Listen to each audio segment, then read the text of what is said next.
Faça cursos completos de teologia, hebraico bíblico, preparação para a escola dominical. Estude a palavra de Deus com mestres capacitados. Elienay Cabral, Josué Brandão, Cláudio Gama, Alain Brizotti, Benhur Lopes, Elias Torralbo, Eduardo Reis e muitos outros professores. Seja um pregador mais capacitado para pregar o Evangelho. Tenha acesso ilimitado a todos os cursos online por apenas R$ 49,90 mensais. Venha estudar na Academia de Pregadores. A maior escola de teologia online do Brasil. O Evangelho é a única verdade, capaz de transformar as pessoas. Este é o propósito: transformar a vida daqueles que ouvem a pregação do Evangelho. Vidas serão salvas, curadas, libertas. Este é o motivo que nos move a pregar, buscar e salvar o que se havia perdido. Meu nome é Augusto Medeiros. Deus abençoe você.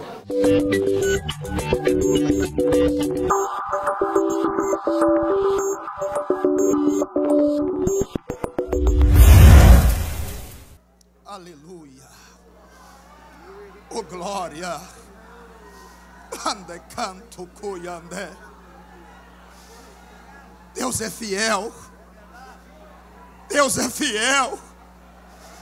Deus é fiel. Deus é fiel. Deus é fiel. Deus é fiquite cantore casandele basuyande. Meus irmãos, a paz do Senhor Jesus. Me desculpe a manteiga derretida que eu fiquei, mas depois desta prova, eu aprendi a ficar mais sensível à presença dEle. Eu queria que você abrisse a sua Bíblia comigo, no primeiro livro, no livro de Gênesis, capítulo de número 22. Nós vamos ler apenas a primeira parte do versículo 1. Quero louvar a Deus por esta oportunidade tão nobre. Atribuir a Deus gratidão pela vida do nosso líder, pastor Reuel Bernardino, meu amigo pastor Henrique, pastor Júnior e todos que estão aqui à frente desse trabalho tão lindo. Aos nobres pregadores que aqui estão, pastor Erinaldo, pastor Juvanci, Deus abençoe a todos vocês, pastor Ivo, pastor André Azevedo e tantos outros aqui, levitas, a minha muito digna esposa, que está me acompanhando com a minha filhinha no colo. Nós estamos aqui desde as 14h30, dando glória. Ao meu líder maior lá em Goiânia, bispo Abigail Carlos de Almeida, do Ministério Assembleia de Deus Fama, meu pastor dirigente, pastor Abigail Filho, que eu tanto amo. Gênesis capítulo de número 22, versículo 1, a primeira parte, diz assim: e aconteceu, depois destas coisas, que provou Deus a Abraão. Amém? Você que tem o seu lugar, pode tomar o teu assento, com toda a liberdade de glorificar e de exaltar ao Senhor. Crente pentecostal, ele dá glória até pilotando o caminhão. Crente pentecostal diz aleluia até quando está lavando louça. Mas não há um ambiente mais nobre para adorar e glorificar a Deus do que na casa do Senhor. E aqui nos Gideões é coisa nobre. Eu sempre digo, aonde eu tenho a oportunidade de ministrar, que barulho de glória não incomoda levita a louvar. Barulho de aleluia, até onde eu sei, não atrapalha pregador a pregar. E o pastor Wendel, quanto mais escuta o povo adorar a Deus, parece que mais o meu motorzinho acelera com vontade de pregar. Me lembro de uma certa ocasião, quando eu fui ministrar numa cidade do interior de Goiás, por nome Itaberaí. Era um simpósio de pastores. Quando terminei o sermão, estou lá fora vendendo alguns dos meus materiais. Chegou um obreiro executivo, e falou para mim: pastor Wendel, o senhor aceita crítica construtiva? Eu falei: amém. Ele disse assim: o senhor prega bem, tem uma presença de palco, um vozeirão, mas eu quero lhe dizer que barulho não é sinal de avivamento. E ele prosseguiu e disse assim: outro sim, pastor Wendel, você precisa melhorar o teu português, porque a tua gramática deixa muito a desejar. Em terceiro lugar, ele falou: estou dizendo isso para o teu bem. Houve um silêncio. Ele olhou para mim e falou: você não vai responder nada. Eu falei: estava esperando você perguntar. E já que perguntou, vou lhe responder. Concordo contigo na primeira que você falou. Barulho nunca foi sinal de avivamento, mas uma verdade não pode ofuscar outra verdade. Prova para mim que silêncio é sinal de avivamento. Aí ele retrucou e diz assim: mas lata cheia não faz barulho. Aí eu disse para ele: então mostra para mim, à luz da Bíblia, aonde que Deus compara a noiva com lata velha. A igreja é símbolo de botija, e botija tem que estar cheio. E eu disse assim: só para o senhor saber, o meu português é fraco, porque eu sou do interior mesmo, meu sotaque é de goiano, comedor de piqui, mas quando é para falar o idioma do meu pai, eu falo de um pé só, plantando bananeira, porque o linguajar de Jeová, eu falo é com ousadia.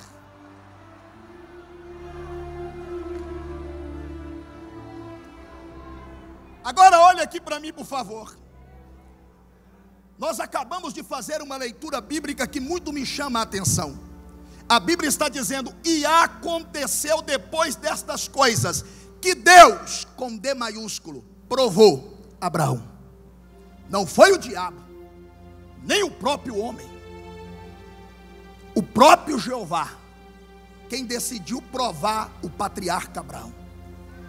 Aí alguém vai dizer: mas Abraão era marido de uma só mulher, mesmo vivendo em uma cultura onde o homem poderia ter várias mulheres. Abraão ouviu a voz de Deus, não hesitou, saiu errante rumo à promessa, foi fiel ao ponto de adquirir o ofício, o título de pai na fé.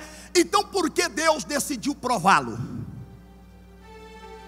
Porque se a Bíblia estivesse dizendo: e aconteceu depois que Jonas desobedeceu, Deus provou. E aconteceu que depois que Judas traiu o Messias, Deus o provou. É fácil de entender. Agora eu te pergunto: por que Deus decidiu provar um homem justo e fiel? Só há uma resposta que o Espírito do Eterno pôs no meu coração. Deus, quando Ele prova um justo, é porque Deus tem o projeto de aprová-lo. Eu vou repetir: quando Deus prova o justo, é porque Deus tem um projeto de aprová-lo. Eu estou liberando uma palavra divina da parte do Senhor, que Deus só prova o justo porque Deus tem o projeto de aprová-lo. Aleluia! Vivemos em uma cultura cristã errônea, aonde na mente da maioria, quando um justo está na prova, é automático. A gente olha para ele no deserto, a gente olha para ela no vale, e a gente pensa ou imagina: será que ele não está em desobediência? Será que ela não pecou? A gente não pode ver um justo no deserto ou na prova que a gente pensa que ele desobedeceu. Mas eu vim aqui nesta noite como voz profética da parte de Deus, falar com quem está no deserto, falar com quem está no vale, falar com o crente que está sendo provado. Suporta, vaso, fica firme, não abra mão. Esse processo é para Deus lhe aprovar, e vai aprovar.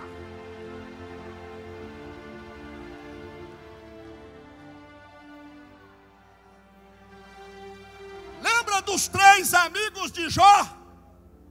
Quando Jó estava lá na cinza, qual foi a primeira coisa que eles fez? Confessa teu pecado. Para estar numa prova dessa é sinal de desobediência. Será que não errou?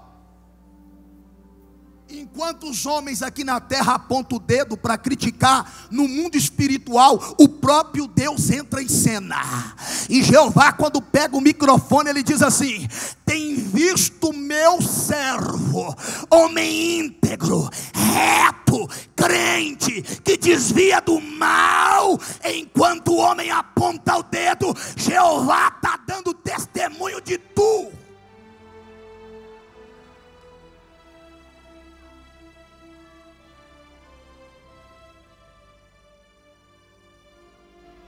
João começa escrevendo o livro de Apocalipse, dizendo assim: eu, vosso irmão e servo de Jesus Cristo, estava na ilha de Pátimo. E já que eu não sou profundo na teologia, meu rio é raso, e depois que eu me acidentei e queimei 92% do corpo, os neurônios também derreteu um pouco, eu vou na Bíblia seca mesmo. Eu, João, vosso irmão, estava na ilha de Pátimo, mas todos os entendidos sabem que ilha de Pátimo significa deserto, prova, luta. João está escrevendo e dizendo assim: eu, vosso irmão e servo de Jesus Cristo, estava na prova, no deserto, no vale. Não foi porque eu pequei, mas por causa do evangelho e o testemunho de crente que eu dava na terra.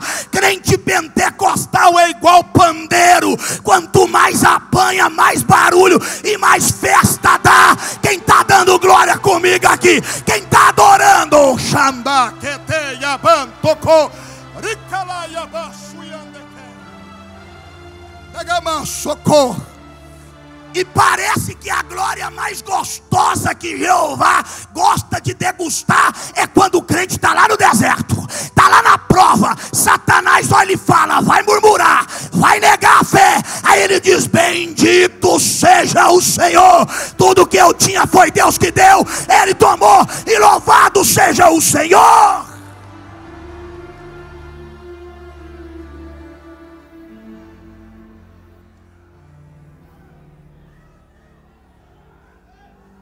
Como o próprio pastor Henrique falou aqui, 45 dias depois da mensagem que eu preguei em 2015 aqui nesse pavilhão, eu me envolvi num acidente doméstico,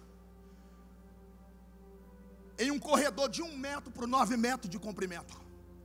Tem isso no Glug, tem isso na emissora Rede TV e Rede Record, tem isso na capa da revista Saúde do Conselho de Queimadura de 2016. O que eu estou falando aqui é fato, não é invenção, até mesmo porque eu nem gosto muito de contar, porque é um testemunho lindo de se ouvir, mas muito triste de se viver. 1 metro de largura por 9 metros de comprimento. Eu peguei um tambor de 20 litros de gasolina, coloquei 18 litros de gasolina, esparramei na parede e no chão, para pôr fogo no lixo e no lodo. Estava do lado de cá do corredor, a única entrada é do lado de lá. Pedi a minha filha, que na época tinha 14 anos, para trazer o fogo. Ela veio com ele aceso. Quando ela chegou, só houve aquela explosão. Resultado: 92% de toda a minha matéria foi consumida pelas chamas.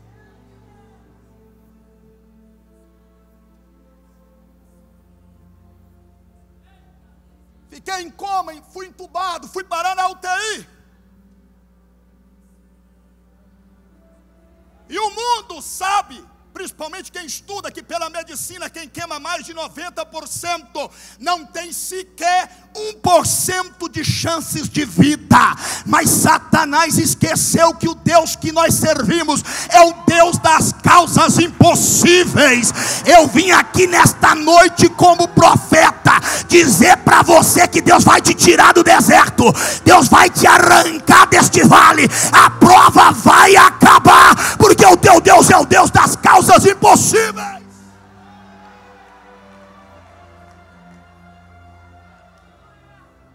Eu não estou brincando de ser crente. Eu não preciso enfeitar testemunho ou inventar testemunho. Cansei de ouvir os crentes do século 21 dizer por que Deus não faz hoje o que Ele fazia ontem. É porque você não conhece a história de muitos, inclusive a minha. Deus não deixou de ser Deus. Pastor Henrique, dizem por aí que Deus, ou melhor dizendo, o diabo não brinca de ser diabo, é uma frase que está na boca de todos. Mas depois do meu acidente eu digo, o Deus que nós servimos também nunca brincou de ser Deus.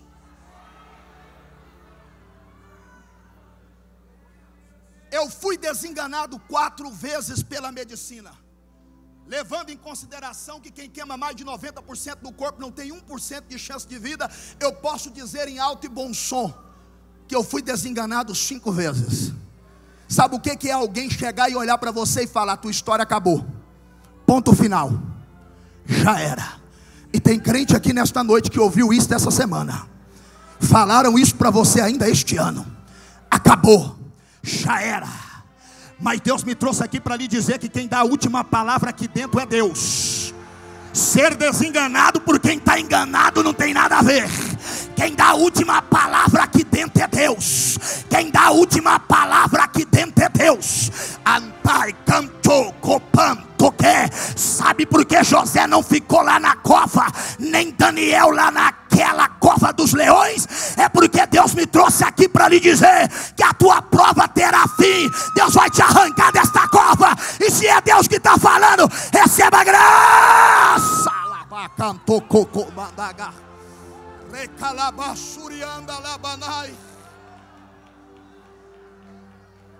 A última coisa que eu quero, e se eu digo isso eu não tenho vergonha de falar, quem sabe no passado eu brinquei. A última coisa que eu quero, pastor Júnior, hoje, é brincar de ser crente. Porque eu conheço o poder do fogo. Eu sei o que ele é capaz de fazer na vida de um homem. O inferno é real. Não foi criado para o homem. O homem é que escolhe ir para lá. E as chamas do inferno causará mais dano do que o fogo desta terra. Esta luvinha que eu estou usando, como disse um recepcionista do hotel um dia, quando eu cheguei com um pastor que foi me hospedar para me pregar, o recepcionista falou com o pastor quando eu entrei para dentro do quarto: deve ser mais um daqueles pregadorzinhos estrela, que não gosta nem de pegar na mão dos outros, até luvinha ele usa. Você não queira saber como que está o meu corpo debaixo dessa malha compressiva. E alguém vai dizer: e o teu rosto? No conselho de queimadura do ano passado em Campinas, São Paulo, é só você entrar no Google, pesquise, capa da matéria, a minha foto antes e a depois. A medicina não sabe explicar como que os tecidos e as células desse moço foi reconstituída. Eu não gosto de culto mecanizado, mas eu estou na direção do Espírito Santo. Diga para quem está do teu lado: o que Deus vai fazer, o que Deus vai fazer não terá explicação. Tua história vai ser capa de revista, tua história vai ser manchete.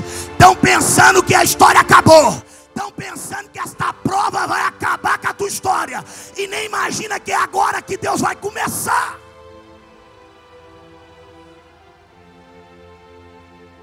Ei!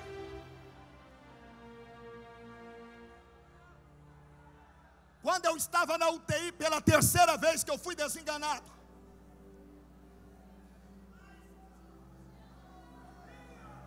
após arrancarem 68% de toda a minha pele, porque o tratamento para queimadura, para quem não sabe, é um processo conhecido na medicina como necrosar. Você vem com uma lâmina fina que corta fio de cabelo no meio e vem tirando a pele queimada, a carne podre, e te deixa na carne viva. A dor é maior do que a do acidente. Quando a minha esposa chegou na UTI, eu estava em transe. Sabe o que é entrar em transe? É perder o sentido por causa da dor. E se alguém aqui já queimou a pontinha do dedo, deve ter noção da dor que eu senti. Chorando, com o aparelho no rosto, eu disse para minha companheira missionária Raquel: pelo amor de Deus, assine um documento e peça à equipe médica para não tocar em mim mais. Eu não suporto mais. A dor que eu sinto é semelhante a 1 milhão de agulhas espetando a minha alma. E a minha esposa segurando na minha mãozinha toda enfaixada, ela falou assim: meu bem, fica tranquilo, vai dar tudo certo. Deus está no controle. Aí ela arrancou o celularzinho dela, escondido da enfermeira padrão, porque a técnica que estava cuidando de mim 24 horas era amiga nossa. Aí ela falou assim: escuta esse áudio que o pastor Reuel mandou para ela. E no áudio o pastor Reuel falou assim: Camboriú está orando, pastor Wendel. Gideões está clamando. E tu não vai morrer. Tu vai voltar aqui para contar seu testemunho. Eu não sei se você acredita em voz profética, mas Deus está me dando autoridade agora para te dizer que tu não vai morrer, para te dizer que a tua história não acabou, para te dizer que esse deserto é uma escada, é uma escola, está te preparando para chegar em lugares altos, lugares grandes.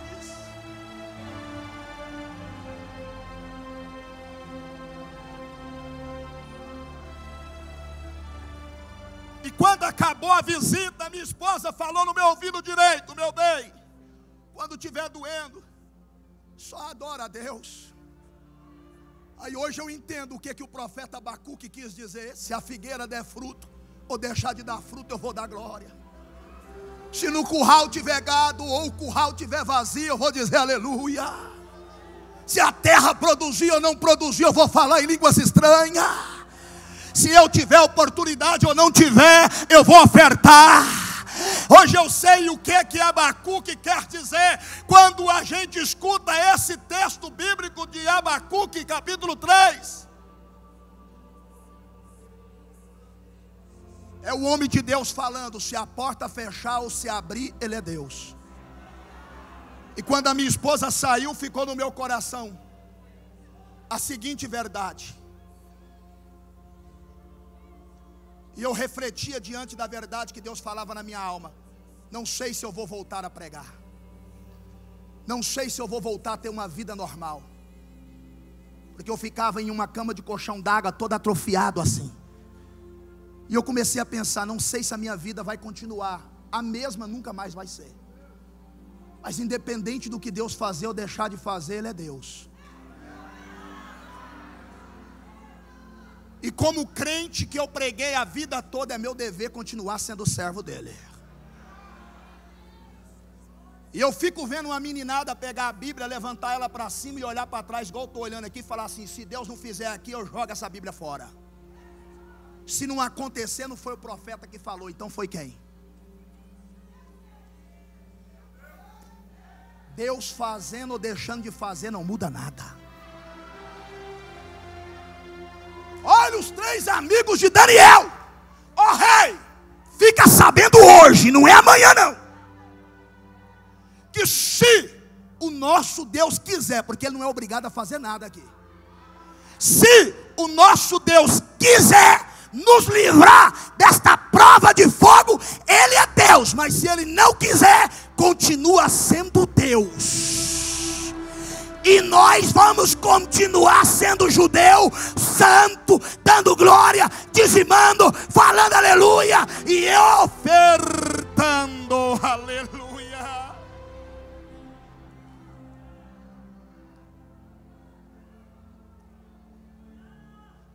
E quando eu começava a sentir dor, falando baixinho, bem gemido, eu tentava adorar do meu jeito: glória, aleluia.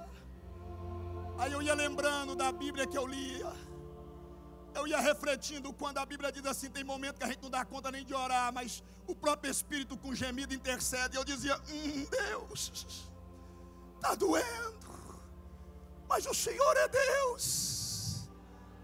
Aí com 11 dias eu estou lá sentindo dor, os aparelhos apitou, a enfermeira veio correndo.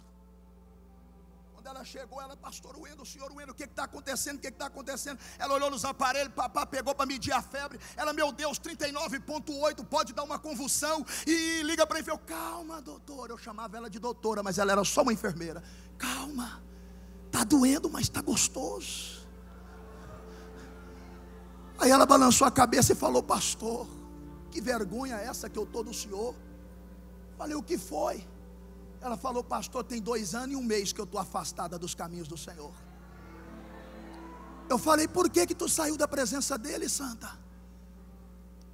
Ela disse assim: pastor, porque eu era uma das líderes do círculo de oração e no dia do congresso eu tive uma briga com a minha liderança por causa da cor do uniforme. E por causa da cor do uniforme eu saí da presença de Deus. Foi só uma brecha para minha filha desviar, e está eu e a minha filha no mundo até hoje. E o senhor com 92% do corpo todo queimado, desenganado. Toda hora que a gente chega aqui, tu está dizendo que Deus é bom, falando glória, e eu distante da presença dele por causa da cor de um uniforme. E ela disse, quem sabe, pastor, a culpada do senhor ter passado por tudo isso sou eu. Porque se o senhor fosse lá na cidade de Iumas, Goiás, aonde eu congregava, pregar, possivelmente eu nunca ia lá te ver pregar. Mas aqui 12/36 eu tenho que cuidar de ti e ouvir tu falar que Jesus é bom. E eu olho para a tua prova e olho para a minha. E eu não estou precisando de voltar para a igreja não, é de criar vergonha na cara. Aí eu disse para ela, então volta para Jesus hoje, quem sabe assim Jesus me tira daqui hoje. Sabe o que aconteceu? Ela se converteu lá dentro da UTI. 11 dias que eu estava na UTI, uma alma estava se convertendo e voltando para a presença do Senhor. Se uma alma vale mais do que o mundo inteiro, então tinha festa no céu. E eu vou lhe dizer uma coisa, ao contrário do que você está pensando nas minhas redes sociais, tinha pessoa escrevendo e dizendo assim: será que ele não pecou? Será que isso aí não é resultado de desobediência? Como é que Deus permite um servo dele passar por tudo isso? Enquanto estavam falando de mim lá fora, eu estava trabalhando para o reino lá dentro da UTI. Com 14 dias um casal chegou para me visitar e falou para minha esposa: a gente ama tanto o pastor Wendel, que o nosso divórcio estava preparado, mas nós fizemos um desafio: se Deus poupar a vida dele, nosso casamento vai ser restaurado. Então junto, e no final do ano passado, depois de 26 anos de casamento, tiveram lua de mel de novo. Um médico metodista que não acreditava no batismo com o Espírito Santo como evidência de falar em línguas estranhas, em 17 dias que eu estava na UTI, quando eu saí da UTI, ele olhou para mim e falou: vi umas mensagens tuas, inclusive a que tu pregou lá nos Gideões antes do teu acidente, e estou começando a acreditar que esse negócio de línguas estranhas é coisa de Deus. E quando eu vou saindo da UTI para o isolamento, e saio do isolamento numa cadeira de roda, direto para um colchão d'água, a minha esposa pega um laudo médico. Estava escrito M coisa. Dentre elas, por exemplo, tenha paciência com ele. Ele vai ficar estressado, nervoso, até ele adaptar à realidade da vida. Quem queima tem a tendência de perder o movimento do corpo, e possivelmente ele vai atrofiar uns 35 a 50% do movimento. Outro sim, dona Raquel, ele inalou fogo, prejudicou o pulmão. O pulmão dele não cozinhou, mas enginhou. Sabe o que é enginhar? Você pega uma garrafa PET e chega ela perto do fogo, você vai ver que ela vai perder o volume. E a medicina falou para minha esposa: a senhora vai ter que conseguir pôr na cabeça dele que ele vai ter que aposentar, dar entrada no INSS, porque ele nunca mais vai poder forçar o pulmão, senão ele vai dar tontura, vai infartar, nem de bicicleta ele vai poder mais andar. Em vez da minha esposa falar isso para mim, sabe o que a minha esposa falou?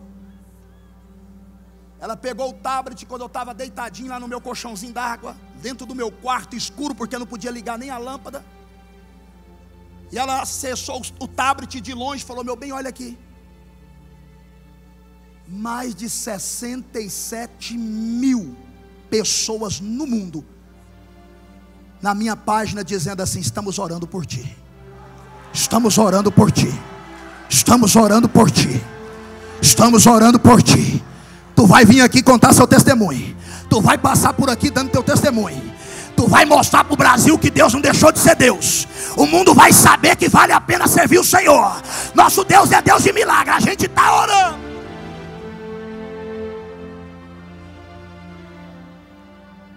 Um ano e 10 meses se passaram. Vai fazer 1 ano e 11 meses, dia 17. Eu ainda estou na minha fase final. Uso placas de silicone no corpo. Essa malha compressiva no corpo, esse expansor nos dedos, porque não fecho a mão esquerda como deveria. Mas tem uma coisa: aquele que começou a boa obra é fiel para ir até o fim. E se você acredita, fica de pé em nome de Jesus.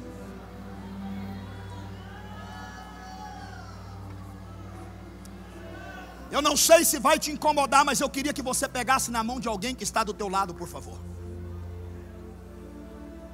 Ninguém conta um testemunho para se vangloriar ou para se auto-ensoberbecer. A gente conta um testemunho primeiro para glorificar quem fez o milagre. Em segundo lugar, para fortalecer a fé do santo. Porque quando a gente escuta alguém falando o que Deus fez na vida dele, fortalece a nossa fé e a gente fica assim: se Deus fez lá, Deus faz aqui. Se Deus fez ali, Ele vai fazer aqui também. E eu pedi você para segurar na mão desse santo. Porque com 65 dias após o meu acidente, a minha esposa mais os meus filhos contaram para mim. E disseram para mim que pela medicina eu não poderia nunca mais sequer andar de bicicleta. Pregar forçando o pulmão, mais nunca. Eu não sou super-homem, eu não sou super crente. Eu derramei lágrimas. Eu chorei.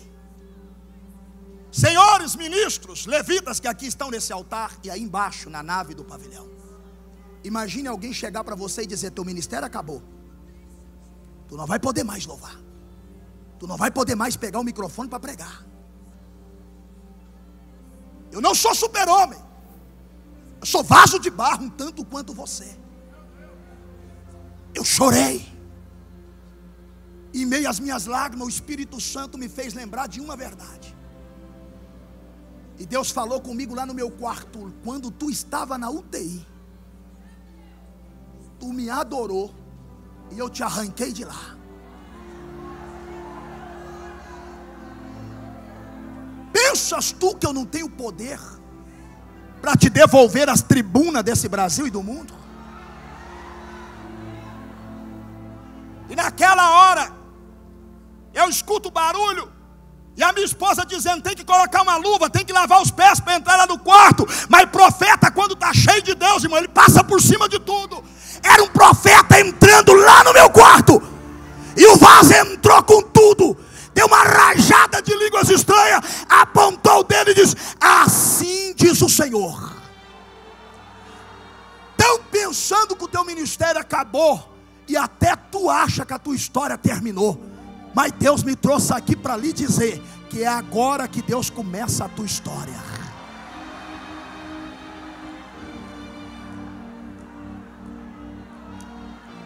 E eu sentado na minha cadeirinha de roda, ele pegou no punho da minha mão, não podia nem tocar em mim. E ele começou dizendo: se tu crê, dá glória. Se tu crê, dá glória para receber. E aqui eu concluo meu sermão. Ele disse: tu crê, dá glória para receber. E eu cresci aprendendo que quem dá glória está oferecendo. Meus pais me ensinaram assim: quem dá glória está oferecendo. Aí eu descobri, pastor, que quem dá glória não oferece nada. Quem dá glória faz é receber. Oi, pastor, como assim? A minha filhinha está ali no colo da minha esposa, ela estava mamando agorinha. E eu comecei a forçar ela para mamar. Falei: mama, minha filha, tem que mamar, nós vamos sair daqui tarde. E ela fechou a boca. Quando o profeta disse para mim assim: se tu crê, dá glória para receber teu milagre. O profeta estava dizendo assim: de boca fechada ninguém recebe nada. Deus quer te alimentar. Deus quer pôr banquete na tua boca, mas tu tá igual um menino mimado, de boca fechada. Não.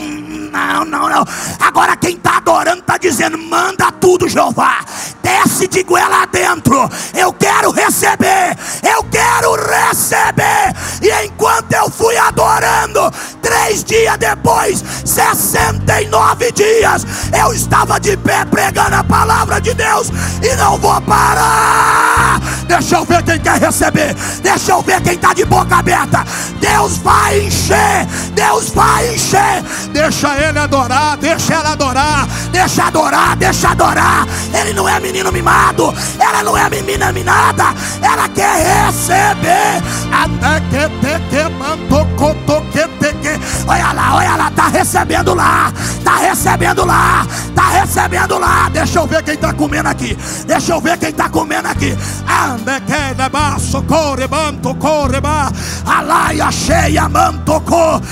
Eita, Deus de mistério. Cadê a cantora Thaís e o Otávio, Eliane Fernandes? Deus tem um banquete ainda agora para alimentar quem quer comer. Só quem quer.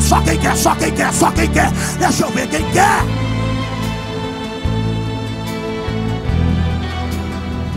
Recebe o milagre que Deus fez na minha vida, sobre a tua vida. Dá a volta por cima. Sai da prova hoje, mas sai adorando. Tem que adorar para receber. De boca fechada não entra nada.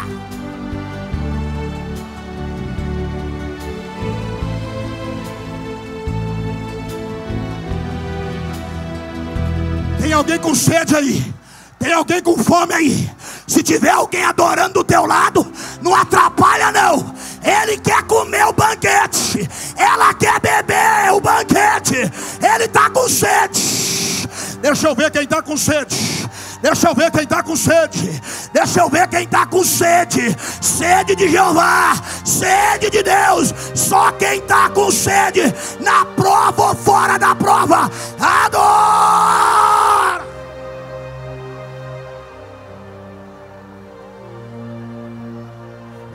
A glória é dele, o louvor é dele, aleluia é dele.